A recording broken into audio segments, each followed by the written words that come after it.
നിയമസഭാ തെരഞ്ഞെടുപ്പിൽ സ്ഥാനാർത്ഥിയാക്കിയതിലൂടെ പാർട്ടി നൽകിയത് വലിയ ഉത്തരവാദിത്വമാണെന്ന് തിരുവമ്പാടി UDF സ്ഥാനാർത്ഥി CK കാസിം. മലയോര കുടിയേറ്റ മേഖലയുടെ എല്ലാ പ്രശ്നങ്ങളും അറിയുന്ന താൻ അവർക്കായി പ്രവർത്തിക്കുമെന്നും CK കാസിം പറഞ്ഞു. പാർട്ടി തനിക്ക് നൽകിയത് വലിയ ഉത്തരവാദിത്തമാണെന്നും 40 വർഷക്കാലം പൊതുപ്രവർത്തന രംഗത്തും തദ്ദേശ സ്വയംഭരണ സ്ഥാപനങ്ങളിലെ ജനപ്രതിനിധി എന്ന നിലയിലും ഇവിടെ പ്രവർത്തിച്ച തനിക്ക് പാർട്ടി നൽകിയത് വലിയ അംഗീകാരമാണെന്നും തിരുവമ്പാടി നിയോജകമണ്ഡലം UDF സ്ഥാനാർത്ഥി CK കാസിം പറഞ്ഞു. മലയോര ജനതയ്ക്ക് തങ്ങൾക്ക് ബോധ്യപ്പെടുന്ന വികസന പ്രവർത്തനങ്ങളോടാണ് താല്പര്യം. അത് നടന്നിട്ട് 10 വർഷം കഴിഞ്ഞെന്നും അത്തരം മലയോര ജനതയ്ക്ക് ആവശ്യമായ വികസന പ്രവർത്തനങ്ങൾ ഉണ്ടാക്കി കൊടുക്കുക എന്നതാണ് തൻ്റെ ലക്ഷ്യമെന്നും CK കാസിം പറഞ്ഞു. വളരെ വലിയൊരു ഉത്തരവാദിത്തമാണ് പാർട്ടി ഏൽപ്പിച്ചിരിക്കുന്നത്.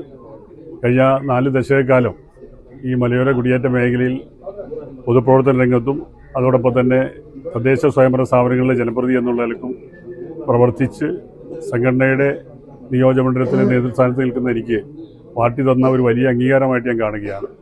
ഈ മലയോര കുടിയേറ്റ ജനത അവർക്ക് ബോധ്യപ്പെടുന്ന വികസനങ്ങളോടാണ് താല്പര്യം കാണിക്കാറ്. കുട്ടിഘോഷിക്കപ്പെട്ട വികസന പ്രവർത്തനങ്ങൾക്കപ്പുറം തങ്ങൾക്ക് സ്വയം ബോധ്യപ്പെടുന്ന വികസന പ്രവർത്തനം ഈ മണ്ണിൽ നടന്നിട്ട് കഴിഞ്ഞ 10 വർഷമായി.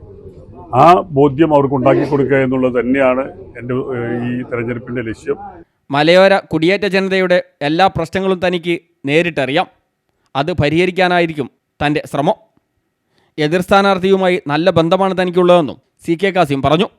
തെരഞ്ഞെടുപ്പിൽ ഈ മലയോര കുടിയേറ്റ ജനതയുടെ മുഴുവൻ പ്രശ്നങ്ങളും നേരിട്ടറിയുന്ന, അവരുടെ കൂടെ ചേർന്ന് നിന്ന് കഴിഞ്ഞ 4 ദശകക്കാലം ഇവിടെ ജീവിച്ചിട്ടുള്ള എനിക്ക്, ഈ മണ്ണിൽ പിറന്നു വീണ് ജീവിച്ചിട്ടുള്ള എനിക്ക് ഇവിടുത്തെ പ്രശ്നങ്ങൾ എനിക്കറിയാം. അത് പൂർണ്ണമായും പരിഹരിക്കുന്നതിന് ഈ നിയോഗത്തെ ഞാൻ ഉപയോഗപ്പെടുത്തുമെന്നാണ് എനിക്ക് പറയാനുള്ളത്. CTV പ്രാദേശിക വാർത്ത മുക്കം.